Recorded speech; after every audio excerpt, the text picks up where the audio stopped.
Muy buenas tardes.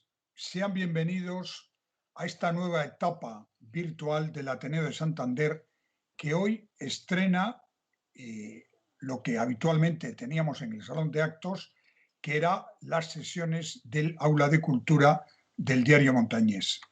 Aula de Cultura del Diario Montañés y Ateneo de Santander, que de manera conjunta presentan hoy nada más y nada menos que a Fernando Jáuregui, un periodista santanderino, cántabro, con una larguísima y brillante trayectoria profesional y que viene hoy con un libro bajo el brazo, un libro recién salido de la imprenta que se titula La ruptura y en el cual, aunque lo importante es que luego él nos lo cuente, analiza la situación política de España tras los últimos acontecimientos de los meses pasados.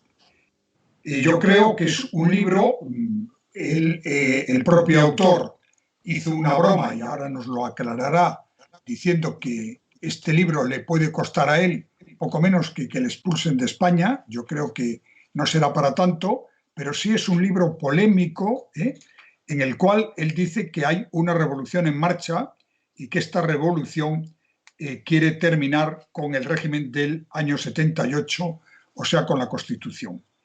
Pero Fernando Jáuregui es un periodista todoterreno.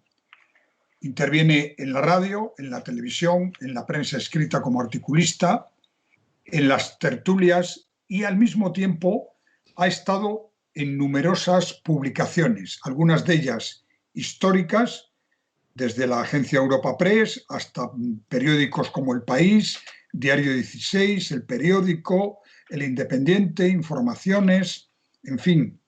Y luego en la radio lo mismo, ha pasado por la COPE, ha pasado por Radio Nacional, ha estado en la COPE, como ya he dicho, en varios programas, en Onda Cero, y desde luego sigue muy activo y es posiblemente el periodista que mezcla muy bien la opinión con la información, porque, y esto a lo mejor nos lo aclara él después, hay periodistas de opinión que prácticamente no pisan la calle, se dedican a leer a otros compañeros y a hablar por teléfono, pero Fernando, me consta, es uno de esos periodistas que ha mantenido la costumbre sana de ir a los lugares donde se están produciendo las noticias.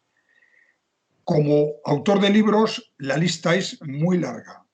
Recuerdo que presentó en el Ateneo hace un año aproximadamente un libro que se tituló Los abogados que cambiaron España, realmente un libro muy interesante, y otros anteriores como Historia vivida de España, El zapaterato, La negociación, El fin de ETA 2010, La decepción, libro publicado en 2008, Los secretos del nuevo periodismo, 5 horas y toda una vida con Fraga, y un largo etcétera, hasta el primer libro, La otra historia de UCD, que se publicó allá por el año 1980.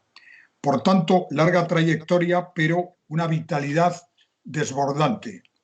Hay un asunto que yo creo que preocupa ahora bastante, por no decir mucho, que es hasta qué punto estas ayudas milmillonarias en euros que nos ofrece Europa van a estar o no condicionadas por lo que podríamos llamar un programa de austeridad económica, aunque lógicamente con la situación que hay, todo el mundo habla de que hay que invertir y gastar mucho, pero ¿hasta qué punto Europa va a poner condiciones para que esas ayudas lleguen de verdad a manos del gobierno de España? Que Europa tiene que poner unas condiciones duras. Nos van a caer 140.000 millones de euros, de los cuales 70.000 no son apenas reembolsables. Es casi una donación. Entonces, claro, los países austeros, que son Dinamarca, Holanda, Austria, hasta cierto punto Alemania y los Países Bajos, van a exigir naturalmente unas condiciones muy duras. El Partido Popular Europeo, más o menos apoyado por el Partido Popular Español, también ha exigido que se aumenten los controles. Lo que no puede ser es que España que tiene una población mucho menor que Alemania, tenga el doble de funcionarios públicos que Alemania. Lo que no puede ser es que se hayan creado docenas de direcciones generales contratados a dedo que no son funcionarios. Lo que no puede ser es que tengamos el gobierno más numeroso del mundo, prácticamente. Una cantidad de ministros que yo no sé para qué nos sirven tantos, ¿no? En fin, unos cuantos menos no estaría de más tampoco. Y, en fin, lo que no puede ser es este gasto autonómico tan brutal que tenemos, que tengamos 17 parlamentos que funcionan como parlamentos nacionales, todos ellos, en fin. Nos guste o no nos guste, el Estado autonómico así no funciona. Así no funciona, habrá que redimensionarlo. Habrá que redimensionar el país. Y yo lo que me temo, además, y debo decirlo, y esto ya me afecta incluso en lo personal, es que habrá recorte de pensiones y habrá recortes de funcionarios, a los funcionarios, y probablemente pues no se puedan pagar todos los ERTES así inmediatamente y probablemente no se puedan pagar todos los desempleos, porque es que no hay dinero público. Después del salario mínimo vital, etcétera, va a ser muy difícil arreglar todo esto. Entonces, yo lo que creo es que en España tenemos que afrontar...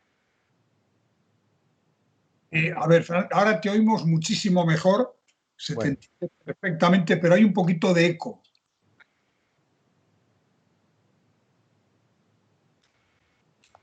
a ver ahora. Yo voy a bajar el mío.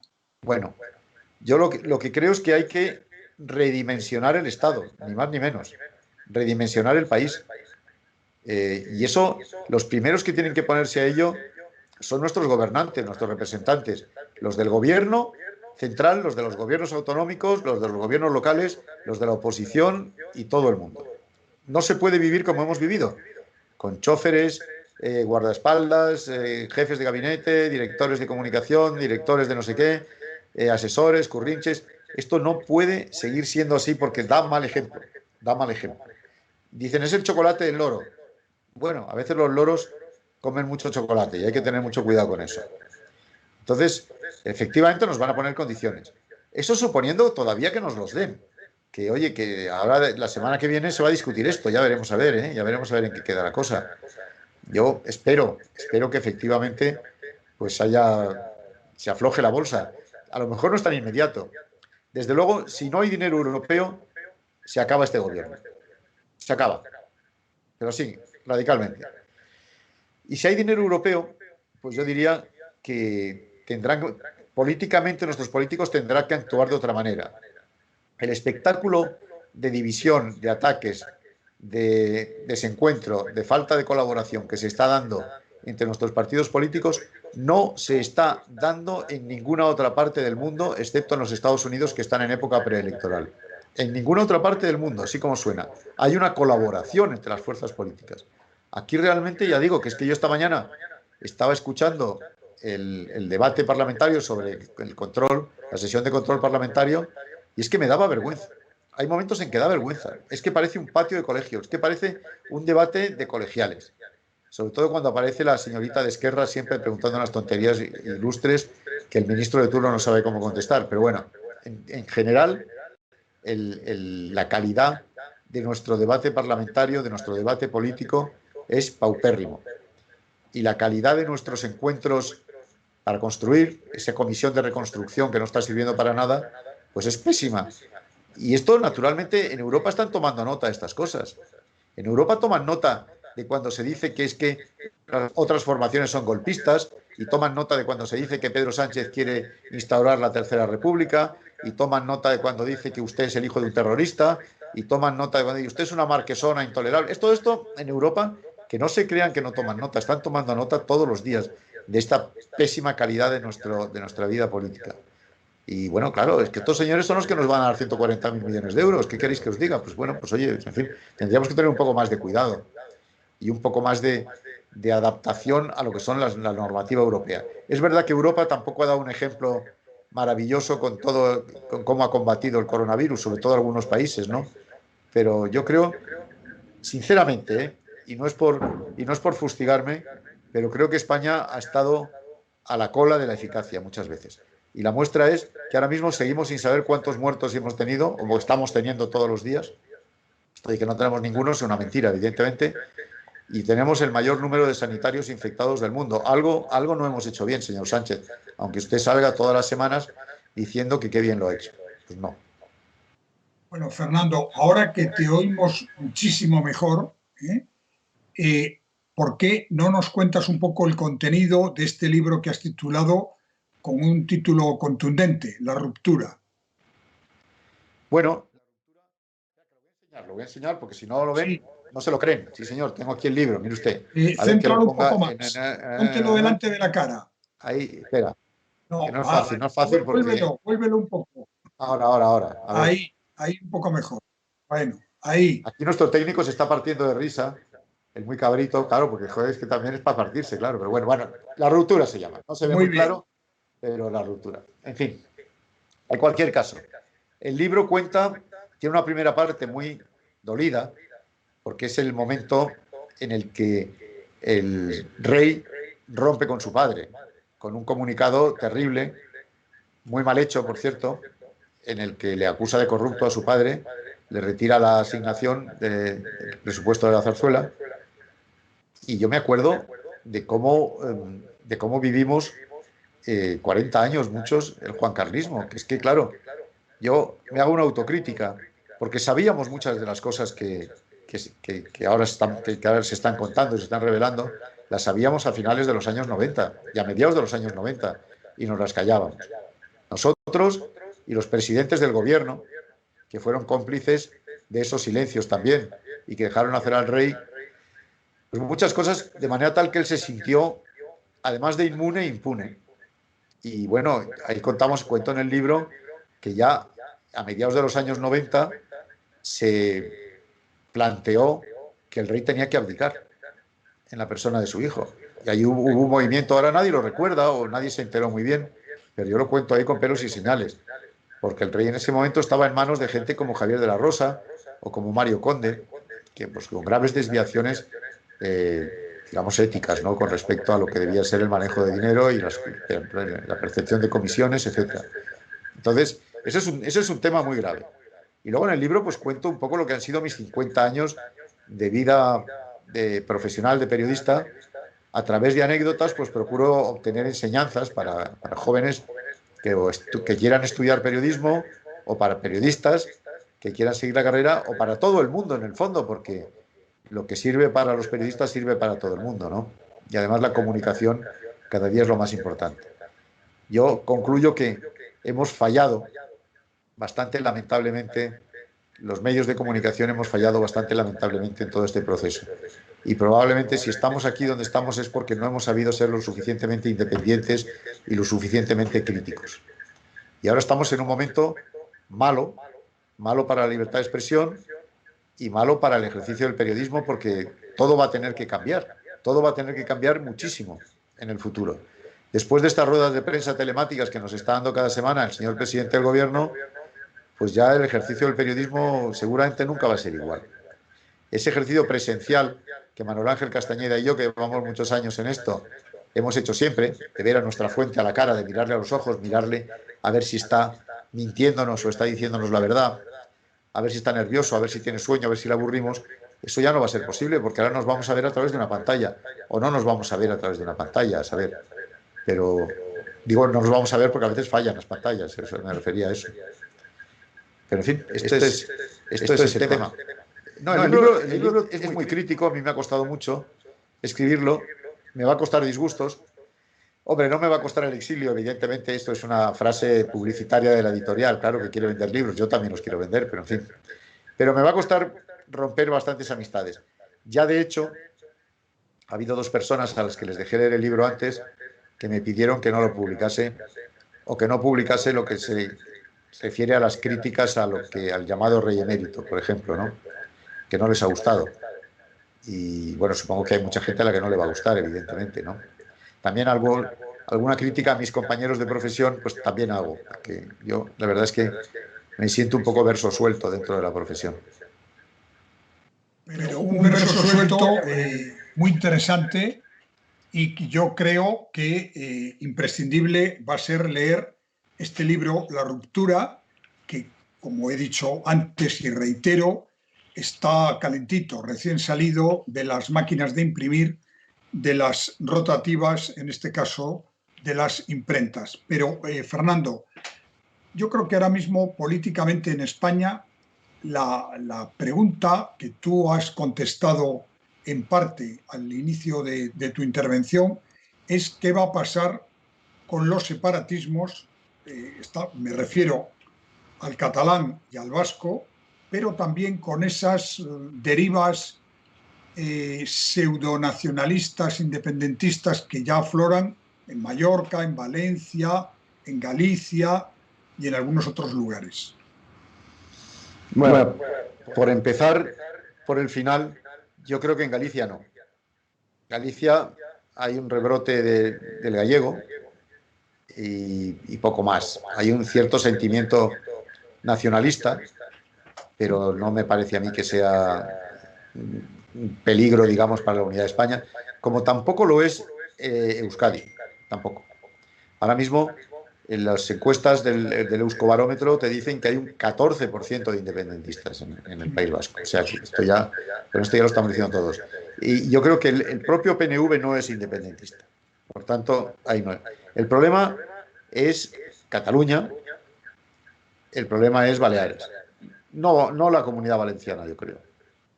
Cataluña es una locura. Es que la política catalana es una locura. Ellos mismos, los independentistas, están enfrentados a muerte.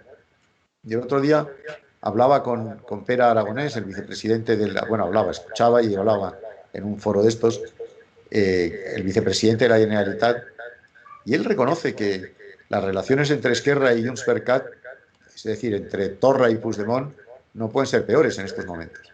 Pero claro, cuando sean las elecciones, que serán en diciembre o en enero seguramente, los independentistas en su conjunto van a ganar. Van a ganar primero porque los constitucionalistas lo han hecho todo muy mal. Lo de la señora Arrimadas, ganadora de las últimas elecciones, marchándose de Cataluña, me parece, en fin, bastante cuestionable, por decirlo menos. Se los ha dejado abandonados. El PP, pues, ya me dirás, poner a alguien como Cayetana Álvarez de Toledo de candidata número 1 por Barcelona no deja de tener su aquel. Una señora que presume de no hablar catalán y no tener que hablar catalán para nada. Pues, hombre, no ha sido la decisión más acertada, sinceramente. Me temo que en Cataluña habrá que hacer una política de medio plazo para acabar celebrando un referéndum. Algún tipo de referéndum. Porque ese referéndum hace sin más 5 años lo hubiésemos ganado los unionistas, vamos a llamarlo así, o los constitucionalistas. Hoy no estoy muy seguro de eso. Pero habrá que hacerlo. Para pacificar todo habrá que hacerlo. Habrá que hacerlo de una manera tal que nos aseguremos que, hombre, que no se rompe la unidad de España, porque eso sería muy grave, incluso para los catalanes que no quieren que se rompa, ¿no? Sobre todo para los catalanes que no quieren que se rompa. Pero sin algún tipo de acción política importante, esto no mejorará y no saldremos de ahí. Y de hecho, haciendo una mesa negociadora con ellos, en realidad con la única finalidad de que te sigan dando mayoría en el Parlamento para poder seguir gobernando tú en la Moncloa, no creo que arreglemos nada. El diálogo con gente como Torra o con Puigdemont es totalmente imposible, porque son gente absolutamente perdida para la causa, para cualquier causa. Sobre todo Torra está enloquecido, bueno, Puigdemont también. Y ahora mismo son los que lideran el proceso independentista, porque está el señor Junqueras, que digamos es más sensato aparentemente, pero cada vez que puede te clava la zarpa. Y además, la situación de normalidad es máxima porque está en la cárcel. Y además, sin visos de salir así a corto plazo, aunque el gobierno le gustaría, sin duda. Así que yo ahí pues creo que muy optimistas no podemos ser. Desde luego, foco de conflicto hoy lo tenemos permanentemente. Y ahora ya digo, tenemos unas elecciones que van a ser ganadas por los independentistas de largo, de largo. Y a partir de ahí, no sé. Fernando, ¿cómo se ve Cantabria desde Madrid, desde el resto de España? Tú que estás moviéndote no solamente por los ambientes madrileños, sino que también viajas con frecuencia a otras comunidades autónomas, ¿qué imagen transmitimos para el común de los mortales del resto de España? Cantabria tiene prestigio. y no lo digo como cántabro ni por estar hablando para el diario Montañés, para ti, para el Ateneo, sino que es verdad. Lo que pasa es que Cantabria tiene un presidente muy peculiar, que se llama Miguel Ángel Revilla. Y ahora, un minuto antes de empezar esta charla, le estaba oyendo una entrevista en una radio nacional, en una radio de ámbito nacional, y estábamos opinando sobre la apertura de la frontera con el País Vasco y que, en fin, que él es como es muy florido. Yo en el libro cuento una anécdota que me pasó hace 2 años cuando me dieron el emboque de oro, estábamos cenando y le pregunté si se iba a presentar y me dijo que de ninguna manera, que él ya llevaba muchos años y que ya estaba cansado y que no estaba muy bien de salud y que no sé qué. Y me lo dijo tan tajantemente que al día siguiente yo lo conté. Tenía el programa con Herrera en la COPE y lo conté. Y me llamaron del diario Montañés y me dijeron, oye, esto, y digo, sí, pues me lo ha dicho. Tengo testigos, además. Bueno, lo desmintió y lo negó. Y luego, de hecho, se presentó, como es obvio, e incluso ganó todo ello. Pero bueno, es una persona peculiar. Creo, por decirlo todo, que la gente me creyó más a mí que a él, la verdad. Pero bueno, eso ya sabemos de qué va la cosa. Pero en fin, dentro de eso, es un personaje muy popular. Y la verdad es que tú lo sabes, Manuel Ángel, y lo saben todos nuestros compañeros que trabajan en televisiones. Cuando Revilla aparece en televisión, en alguna televisión nacional, los índices de audiencia suben en flecha. Y es una persona que escribe un libro que a veces pues, no son los mejores libros del mundo, quizá, y vende 100.000 ejemplares. Oye, y los que escribimos libros sabemos lo que sería vender 100.000 ejemplares. Ojalá yo vendiese 100.000 ejemplares. Animo a todos nuestros espectadores en estos momentos a que compren el libro, pero por mucho que compren, 100.000 ejemplares son unos cuantos. Bueno, es decir, Revilla es una figura muy peculiar y muy popular, claro. Esperemos, Fernando, que si no 100.000, si por lo menos 20 o 30.000 se consigan vender de este libro La Ruptura, que se está presentando hoy aquí en el Aula de Cultura del Diario Montañés, en el Ateneo Santanderino, y que yo creo que, como ha dicho el propio Fernando, es un libro sincero y al mismo tiempo triste por lo que cuenta de qué ha sucedido en estos últimos meses, en lo que llevamos de año, pero fundamentalmente porque es un análisis profundo de la situación política, económica y social de España. Creo que estamos llegando al final de esta presentación, de esta intervención. Yo sí quiero agradecerte tu magnífica disposición, tu generosidad, el que incluso te hayas visto sometido a este problema inicial con el sonido y con la imagen, que por suerte se ha solucionado y creo que ha quedado tu mensaje muy claro, pero quiero agradecértelo y desde luego invitarte a que dentro de un par de meses o 3, cuando el Ateneo pueda funcionar de manera presencial, de la manera habitual en su salón de actos, vuelvas a Santander, nos hables de este libro o del siguiente, porque tú no paras, y eso es la pregunta con la que yo quiero cerrar.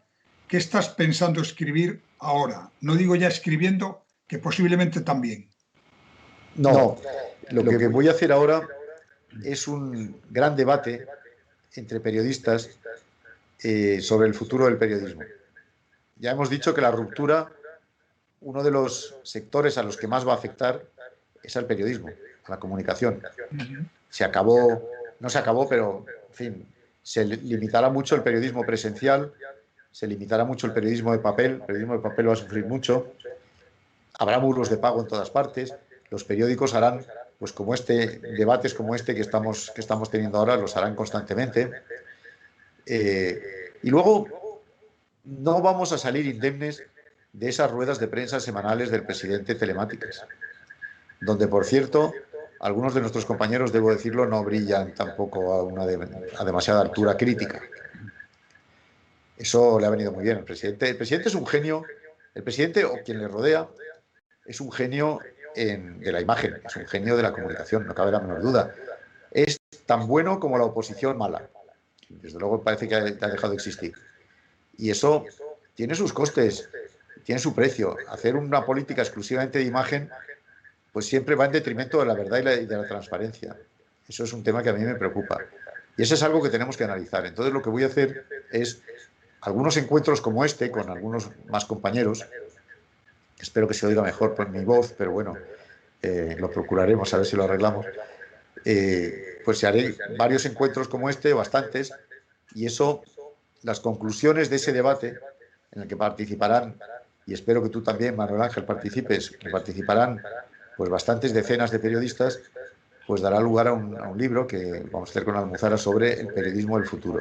Esto es la otra parte de aquel libro que hicimos, ¿te acuerdas? Porque tú también participaste, que se llamaba Los periodistas estábamos allí para contarlo, que éramos los periodistas de la transición, si se puede decir así, de la transición, que estábamos allí, pues, que estábamos allí presencialmente para contarlo. Y ahí, de ahí ese libro, que salió muy bien, por cierto, estaba muy bien, pues ahora me temo que vamos a tener que decir los periodistas no estábamos allí para contarlo. Lo contaron a través de las cámaras o de internet, me temo. Pero en fin, ese libro hace falta. El libro del nuevo periodismo hace falta. Y lo vamos a hacer. Y en eso andamos. Pero de momento, oye, espera, que de momento tengo que vender este, tú, no nos precipitemos hablando del otro.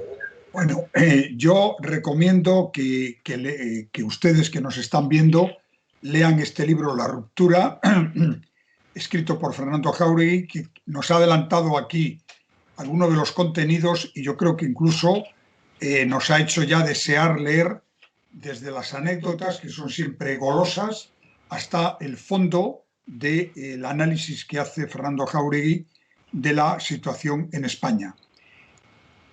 Quiero despedirte con un fuerte abrazo virtual, con un agradecimiento infinito por tu magnífica generosidad en participar en este foro, pedir disculpas porque al inicio el sonido no era muy bueno, pero creo que finalmente se te ha podido escuchar muy bien y hemos entendido tu mensaje. Muchísimas gracias, Fernando, y tienes que venir otra vez por Santander para hablarnos dentro de 2 o 3 meses de cómo ves la situación en España y fundamentalmente de este giro que puede haber en el mundo de la comunicación y del periodismo. Muchísimas gracias. Bueno, muchísimas gracias a vosotros, al Ateneo, al Diario Montañés, a ti en particular, a Héctor, nuestro técnico, que tanto ha sufrido, está sufriendo por ahí en su ventana particular, que estoy viendo sufrir. Y bueno, pues naturalmente, hombre, yo, como sabes, a Santander voy siempre que puedo. Bueno, a Cantabria, porque yo tengo mi casa en Santoña, pero vamos, ahora mismo, en cuanto pueda, en cuanto me desconfinen, la semana que viene me voy. Porque ahora mismo estamos confinados los madrileños, no podemos salir de aquí. Tendríamos que tener a Revilla para que nos desconfinase, pero nada, no hay manera.